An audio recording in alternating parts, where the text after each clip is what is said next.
আসসালামু আলাইকুম সবাইকে। জিনিয়াস ডেজার্ট প্যারাডাইস থেকে সবাইকে স্বাগতম জানাচ্ছি। আজকে একটি নতুন কাপকেকের ভিডিও নিয়ে আপনাদের সামনে হাজির হলাম। তো এটা মূলত একটা আপু অর্ডার করেছিল আমার কাছ থেকে।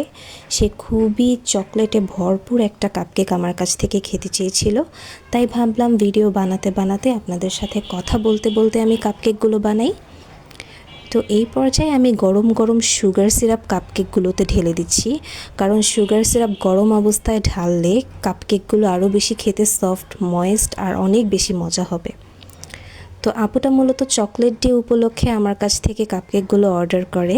সে মূলত চকলেট না খেয়ে একদম চকলেটে ভরা কাপকেক দিয়ে তার চকলেট ডেটা পালন করতে চেয়েছিল। তো এটা খুবই ইউনিক, তাই না? আপনারাও এটা ফলো করতে পারেন। চকলেট দিয়ে না, চকলেট কাপকেক দিয়ে আপনাদের চকলেট ডেটা পালন করতে পারেন।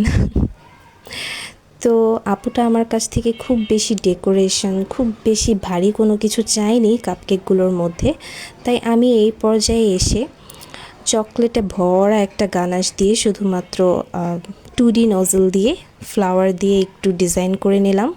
কারণ আপুটা মূলত অনেক বেশি ডিজাইন আমার কাছ থেকে চায়নি, সে চেয়েছে খুবই চকলেটে ভরা একটা গানাশ দিয়ে আমাকে শুধু উপরে ফ্রস্টিং করে দিও, এতেই হবে। তো আমি সেভাবেই করলাম আর কি।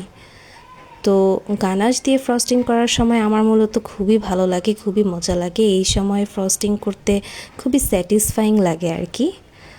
তো কাপকেকগুলো যে কতটা মজা হয়েছে এটা তো আর বলার অপেক্ষা রাখে না। আপু অনেক বেশি প্রশংসা করেছে আমার কাপকেকগুলোর। তো এই পর্যায়ে আমি খুব বেশি ডেকোরেশন বা কিছুই করব না, শুধু সুগার বল দিয়ে একটা ফিনিশিং দিয়ে দিব। এতেই কাপকেকগুলো এত বেশি সুন্দর লাগছে, আর খেতে তো আলহামদুলিল্লাহ অনেক ভালো হয়েছে।